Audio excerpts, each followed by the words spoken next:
लगभग 180 दिन यानी 6 महीनों तक लगातार अलाइट मोशन को यूज करने के बाद मुझे ये पता चला कि अलाइट मोशन पूरा का पूरा की फ्रेम पर डिपेंडेंट है। अगर आपको की फ्रेम समझ में आ गया तो आप किसी भी तरह की एडिटिंग को कर सकते हो, चाहे वो डॉक्यूमेंट्री वीडियो या 3D वीडियो एडिटिंग। किसी भी तरह के एडिटिंग को करने के लिए आपको की फ्रेम का जानना बहुत जरूरी है। और ऐसा भी नहीं कि बिना की फ्रेम के वीडियो एडिटिंग पॉसिबल नहीं है, मगर अगर आप अपने वीडियोस को प्रोफेशनल लेवल तक एडिट करना चाहते हो तो इसके लिए आपको की फ्रेम का जानना बहुत जरूरी है। तो इसलिए आज की इस वीडियो में हम की फ्रेम और ग्राफ्स को समझेंगे। तो चलिए वीडियो को शुरू करते हैं बिना किसी देरी के। तो सबसे पहले की फ्रेम को समझते हैं। मान लो कि मेरे पास एक पेन है और मैं इसे घुमाना चाहता हूँ, तो मैंने इसे रोटेट कर दिया, तो क्या यहाँ पर एनिमेशंस क्रिएट हुआ? नहीं ना। तो इसी के लिए हम यूज करते हैं की फ्रेम्स का। अगर हम इसी के जगह पर पेन को घुमाने से पहले एक की फ्रेम को सेट करते हैं और टाइमलाइन में थोड़ा सा आगे आने के बाद एक और की फ्रेम को सेट करते हैं और फिर उसे घुमाते हैं, तो हमारा एनिमेशन रेडी हो जाता। तो क्या आपको की फ्रेम समझ में आया? और अगर नहीं भी आया हो तो अब समझ में आ जाएगा, क्योंकि अब हम इसी सेम सीन को अलाइट मोशन में क्रिएट करने वाले हैं। तो यहाँ पर हमने अलाइट मोशन को ओपन कर लिया है और अब हमें एक पेन के पीएनजी को ऐड करना है। तो जिन्हें अलाइट मोशन का थोड़ा सा भी आइडिया नहीं है कि पीएनजी कैसे ऐड किया जाता है और इन सभी बटन्स के बारे में, तो इनके बारे में मैंने पहले ही एक वीडियो में बताया था, जहाँ पर मैंने अलाइट मोशन के इंटरफेस को डिटेल में समझाया था। तो अगर आप लोगों ने उस वीडियो को नहीं देखा है तो उस वीडियो को देख लेना, अगर आपको अलाइट मोशन के बारे में थोड़ा सा भी नॉलेज नहीं है। तो उस वीडियो का लिंक मैं डिस्क्रिप्शन में डाल दूंगा और आपको आई बटन में भी शो कर रहा होगा। तो अब आते हैं अपनी वीडियो में, और जैसे ही हम पीएनजी ऐड करेंगे तो यहाँ पर आपको एक मूव एंड ट्रांसफॉर्म का बटन दिखेगा, तो इसके ऊपर आपको क्लिक करना है। और यहाँ पर आपको एक रोटेट का बटन दिख रहा होगा, इसके ऊपर आपको क्लिक करना है। तो यहाँ पर आप देख सकते हो एक की फ्रेम का बटन है। तो सबसे पहले आपको इस की फ्रेम वाले बटन के ऊपर क्लिक करना है और अब आपको टाइमलाइन में थोड़ा सा आगे आना है और फिर से आपको इस की फ्रेम वाले बटन के ऊपर क्लिक करना है और अब आपको इसे रोटेट कर देना है 360 डिग्री। आप जितना चाहे उतना रोटेट कर सकते हो, मैं आपको यहाँ पर करके दिखा रहा हूँ। तो देख सकते हो हमारा यहाँ पर एनिमेशन रेडी हो चुका है। तो अभी जो आपने ये चीज़ सीखी वो सभी पर लागू होती है। जैसे कि मैं आपको एक और एनिमेशन रेडी करके दिखाता हूँ। तो सबसे पहले यहाँ पर मैंने एक कार के पीएनजी को ऐड कर लिया है। अब हमें इस कार के लोकेशन को चेंज करना है। तो इसका भी प्रोसेस सेम रहेगा। सबसे पहले इसे फर्स्ट लोकेशन पर एक की फ्रेम को सेट करेंगे और एक दूसरे लोकेशन पर की फ्रेम को सेट करेंगे जहाँ तक हमें एनिमेशन चाहिए। और अब आपको अपने कार के पीएनजी को थोड़ा सा आगे कर देना है, इसका मतलब लोकेशन को चेंज कर देना है। तो देख सकते हो हमारा एनिमेशन रेडी हो चुका है।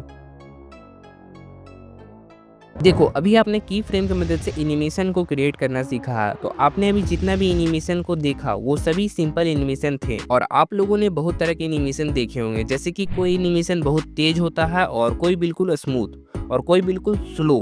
तो ये सभी चीजें हो पाती है एक छोटी सी चीज से, जिसे हम कहते हैं ग्राफ। और अगर ग्राफ समझ गए तो आपकी video editing literally next level तक चली जाएगी। तो इसलिए अब हम ग्राफ को समझेंगे, वो भी बेसिक से एडवांस तक। तो सबसे पहले ग्राफ होता क्या है? जब भी आप की फ्रेम्स लगाते हो किसी भी ऑब्जेक्ट पे, तो उन दोनों पॉइंट्स के बीच का एनिमेशन एक स्पीड और फ्लो में होता है और उस स्पीड और फ्लो को कंट्रोल करता है ग्राफ। सिंपल वर्ड्स में बोले तो ग्राफ बताता है एनिमेशन किस स्पीड से चलेगा, स्लो स्टार्ट होगा, फास्ट एंड होगा, या फास्ट स्टार्ट होगा और स्लो एंड होगा।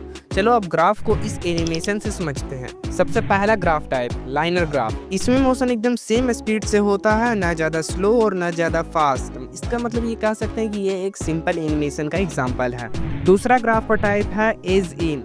स्लो स्टार्ट होता है और फिर स्पीड अप हो जाता है, जैसे कोई कार धीरे धीरे चलती है और फिर स्पीड हो जाती है। Ease out animation. इसमें मान लो कि एक ट्रेन बहुत स्पीड से आ रही है और उसमें ब्रेक लगा दिया गया, तो वो धीरे धीरे रुकेगी। इस तरीके के एनिमेशन को हम एज आउट एनिमेशन कहते हैं। Ease in and out animation, ये सबसे स्मूथ एनिमेशन क्रिएट करता है। इसमें ना ज्यादा फास्ट रहेगा और ना ज्यादा स्लो रहेगा। अब चलते हैं लाइट मोशन के अंदर और स्टेप बाय स्टेप देखते हैं इन सभी ग्राफ्स को कैसे अप्लाई करते हैं। तो सबसे पहले मैंने यहाँ पर एक शेप को ले लिया है और अब जैसा कि जानते हो कि किसी भी ऑब्जेक्ट पे दो की फ्रेम्स के बीच में ग्राफ का यूज होता है। तो सबसे पहले मैंने एक स्टार्टिंग पॉइंट पर और एक एंड पॉइंट पे की फ्रेम को सेट कर लिया है। तो सबसे पहले आपको टाइमलाइन को दोनों की फ्रेम के बीच में लाना है और अब आपने जहां से की फ्रेम सेट किया था उसके नीचे देखोगे तो आपको एक ग्राफ का ऑप्शन मिलेगा, उसके ऊपर आपको क्लिक करना है। तो अब आपको यहाँ पर बहुत सारे ग्राफ के प्रीसेट्स देखने को मिल जाएंगे, जिसका आप यूज करके इजिली एनिमेशंस को क्रिएट कर सकते हो। और अभी मैंने पहले भी जितने भी ग्राफ्स के बारे में बताया था, linear graph, edge in graph, edge out graph, edge in edge out graph, इन सभी का आप यूज कर सकते हो इसके मदद से।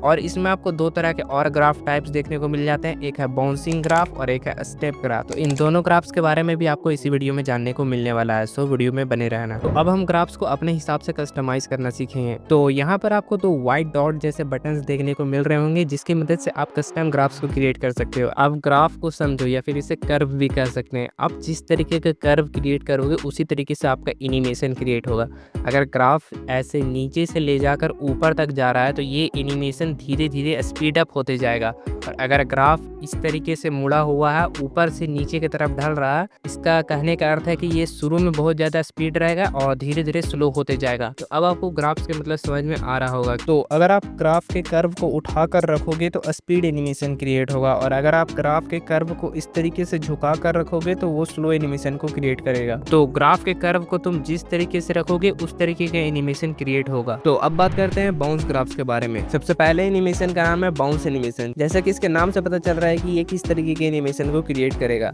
जी हाँ, ये बाउंस एनिमेशन को क्रिएट करने में आपका हेल्प करेगा, और इस येलो डॉट की मदद से आप इसे कस्टमाइज कर सकते हो। तो अब बात करते हैं दूसरे एनिमेशन की, जिसका नाम है इलास्टिक एनिमेशन। जी हाँ, बिल्कुल रबर के जैसा एनिमेशन क्रिएट करता है। जैसे कि पहले मार्केट में एक छिपकली बिकती थी, जिसे अगर हम दीवार पर बिकते थे तो वो चिपक जाती थी, उसी तरीके के एनिमेशन भी क्रिएट करने में आपको हेल्प करेगा। तीसरा है साइक्लिक एनिमेशन। ये एक रिपीटेड फॉर्म का बाउंस एनिमेशन को क्रिएट करता है। इससे आप लूप बाउंसिंग एनिमेशन को क्रिएट कर सकते हो। चौथा है रैंडम एनिमेशन। जैसे कि इसके आपको नाम से पता चल रहा होगा कि ये रैंडम एनिमेशन को क्रिएट करेगा। जैसे कि हमारे घर में फैन जब चलती है तो वो वाइब्रेट करते हैं, तो उस तरीके का एनिमेशन को क्रिएट करने के लिए हम रैंडम ग्राफ्स का यूज़ करते हैं। तो साइक्लिक और रैंडम ग्राफ में आपको एक व्हाइट डॉट भी देखने को मिला होगा, जिसकी मदद से आप ग्राफ के फॉर्मेट को कस्टमाइज कर सकते हो। तो अब बात करते हैं स्टेप ग्राफ्स की। तो स्टेप ग्राफ्स का यूज़ हम तब करते हैं जब हमें कोई एनिमेशन को रुक रुक कर दिखाना होता है, जैसे कि कोई ग्लिच इफेक्ट को क्रिएट करना होगा, या जो पेपर ट्रांजिशन अभी आप जो देख रहे हो डिस्प्ले में, इस तरीके के एनिमेशंस को क्रिएट करने के लिए हमें स्टेप ग्राफ्स का यूज़ करना पड़ता है। एक होता है इलास्टिक स्टेप्स, तो इसकी मदद से बाउंस बैक एनिमेशन क्रिएट होता है, जैसे कि स्प्रिंग। तो अब हमने सभी ग्राफ्स के बारे में जान लिया है, और इससे पहले हमने की फ्रेम को भी समझ लिया कि किस तरीके से यूज़ करते हैं। तो अगर आपका की फ्रेम और ग्राफ का कॉन्सेप्ट क्लियर हो गया होगा तो अब आप किसी भी तरीके के एनिमेशन को क्रिएट कर सकते हो। तो यहाँ पर की फ्रेम और ग्राफ का कॉन्सेप्ट क्लियर हो चुका है। अब देखो, जिसे अलाइट मोशन का बेसिक आइडिया नहीं है तो उसके ऊपर मेरा एक डेडिकेटेड वीडियो बना हुआ है, जहाँ पर मैंने अलाइट मोशन को डिटेल में एक्सप्लेन किया है और उसके इंटरफेस को समझाया है। सो अगर आपको अलाइट मोशन के बारे में आइडिया नहीं है तो आप हमारा वो वाला वीडियो देख सकते हो। लिंक मैंने डिस्क्रिप्शन में ऐड कर दिया है और आपको यहाँ पर भी शो कर रहा होगा। तो आपको ये वीडियो कैसा लगा हमें कॉमेंट में करके बताओ, और अगर चैनल पर नया आया हो तो चैनल को भी सब्सक्राइब कर लेना। और इस वीडियो को लाइक टारगेट है 1K लाइक्स का। तो ये वीडियो एक ऑन डिमांड वीडियो है, तो मुझे लगता है कि आप लोग करवा दोगे। तो मिलते हैं एक और नए वीडियो के साथ। जय हिंद।